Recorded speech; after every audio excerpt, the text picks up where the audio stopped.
السلام علیکم ورحمۃ اللہ تعالیٰ وبرکاتہ۔ دیوبندی وہابی کے پیچھے نماز جنازہ پڑھنا کیسا؟ کیا فرماتے علماء دین و مفتیان شرعی متعین؟ ایک سنی صحیح عقیدہ کی نماز جنازہ ایک بدعقیدہ دیوبندی مولوی نے پڑھائی۔ شخص مذکور کے نماز جنازہ پڑھانے سے نماز جنازہ ہوئی یا نہیں؟ نیز جن لوگوں نے اس کے پیچھے نماز پڑھی ان کا کیا حکم ہوگا؟ جواب عنایت فرمائیے۔ نحمدہ نصلی علی رسول الکریم، اما بعد، فاعوذ باللہ من الشیطان الرجیم، وبرکاتہ، بسم اللہ الرحمن الرحیم۔ حضرات محترم، ابھی آپ نے جو سوال اوپر سنا، آئیے اس کا جواب ملاحظہ فرمائیے۔ دیوبندیوں نے اللہ اس کے رسول صلی اللہ تعالی وسلم کی شان میں گستاخیاں کیے اور اپنی کتابوں میں چھاپے، اس لیے مکہ مکرمہ و مدینہ طیبہ کے علماء کرام نے اپنی فتاویٰ میں ان پر حکم کفر دیا اور فرمایا کہ جو ان کے کفر میں اطلاع کے بعد شک کرے وہ بھی کافر ہے، اس لیے اس کے پیچھے کوئی بھی نماز جائز نہیں۔ فتویٰ رضویہ حضور اعلیٰ حضرت امام عشق محبت امام احمد رضا خان فاضل بریلوی علیہ رحمہ ارشاد فرماتے ہیں، دیوبندیہ کی نسبت علماء کرام حرمین شریفین نے بالا اتفاق فرمایا کہ وہ مرتد ہے، اور شفاء قاضی ایاز خان در مختار وغیرہ کے حوالے سے ارشاد فرمایا، یعنی جس نے اس کے کفر میں اور عذاب میں شک کیا وہ بھی کافر ہو گیا۔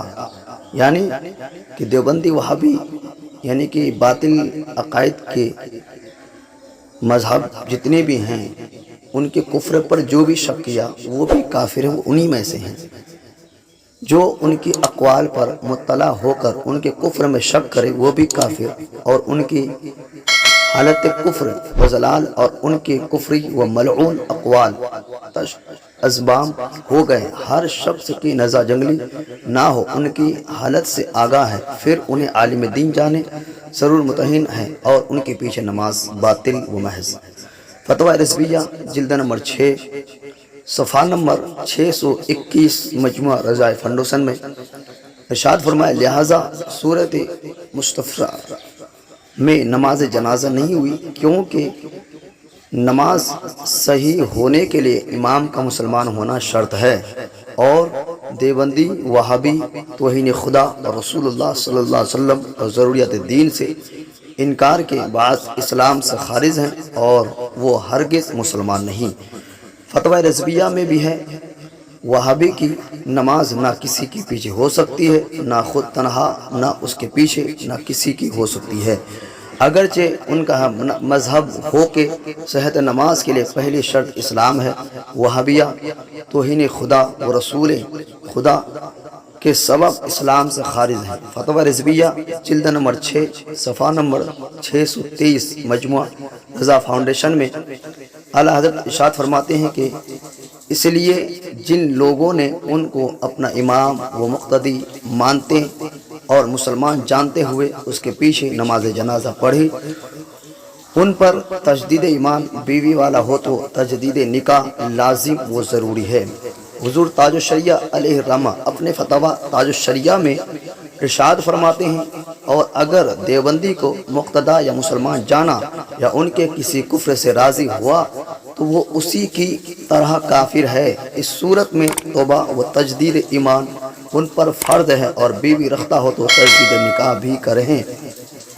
فتویٰ تاج الشریعہ جلد نمبر 2 صفحہ نمبر 158 میں ارشاد فرمایا ہے، حضرت تاج الشریعہ علیہ رحمہ اور ارشاد فرماتے ہیں کہ ان کی نماز اصلاً نماز نہیں، اور انہیں سنیوں کی مساجد میں آنے کا حق نہیں، اور ان کی اقتداء میں نماز باطل و محض۔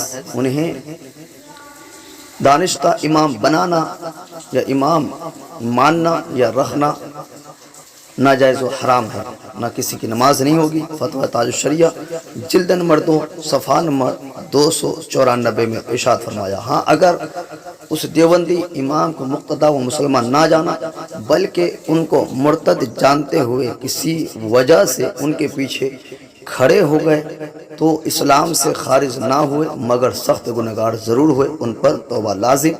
بہر صورت اگر دوبارہ کسی نے میت کی نماز جنازہ نہ پڑھی ہو تو سب گنہگار ہوئے، اور اگر اتنی دیر نہ ہوئی ہو کہ لاش پھولی پھٹی ہو تو اس کے قبر پر چند لوگ نماز سے جنازہ ادا کر لے۔ بہر شریعت میں ارشاد فرمایا ہے کہ میت کو بغیر نماز پڑھے دفن کر دیا اور مٹی بھی دے دی گئی تو اب اس کی قبر پر نماز پڑھیں، جب تک پھٹنے کا گمان نہ ہو اور مٹی نہ دی گئی ہو تو نکالے اور نماز پڑھ کر دفن کرے۔ اور قبر پر نماز پڑھنے میں دنوں کی کوئی تعداد مقرر نہیں، کتنے دن تک پڑھی جانی چاہیے کہ یہ موسم اور زمین اور میت کے جسم اور مرض کے اختلاف سے مختلف ہے۔ گرمی میں جلد پھٹنے کا اور جاڑے میں وقت لگتا ہے، یعنی کہ جلد پھٹنے میں، تو اسی حوالے سے تو آپ نماز جنازہ کبھی بھی پڑھ سکتے ہیں۔ بحوالہ بہر شریعت جلد نمبر 1 حصہ نمبر 4 صفحہ نمبر 843 مکتبۃ المدینہ کراچی میں۔ واللہ تعالی عالم۔ حضرات محترم، ابھی آپ نے جو جواب سنا، دیوبندی وہابی کے پیچھے نماز جنازہ ہو یا نماز فرضیہ ہو یا عیدین ہو یا بقرعید کی نماز ہو، کوئی بھی نماز ہو، ان کے پیچھے سنی صحیح عقیدہ کی کوئی نماز ہی نہیں ہوگی۔ ہم سب کو چاہیے کہ ان کافر اور باطلہ کفر سے ہمیں دور رہنا چاہیے اور اپنے ایمان اور عقیدہ کی حفاظت کرنی چاہیے۔ اللہ تبارک تعالیٰ سے دعا ہے کہ ہم سب کو ایسے باطل کفریہ عقائد اور مذاہب سے بچا کے رکھے۔ اللہ تبارک تعالیٰ ہمیں اہدنا الصراط المستقیم شریعت مصطفیٰ پر گامزن رہنے کی توفیق عطا فرمائے۔ السلام علیکم ورحمۃ اللہ۔ نوٹ، ایک بات ضروری اعلان کہ آپ ہمارے چینل پر نئے ہیں تو چینل کو سبسکرائب کریں، لائک کریں، کمنٹ سیکشن میں اپنا سوال بتائیں۔ انشاءاللہ اسی طرح سے آپ کو ویڈیو یا آڈیو کے ذریعے آپ تک جواب پہنچا دیا جائے گا۔ السلام علیکم۔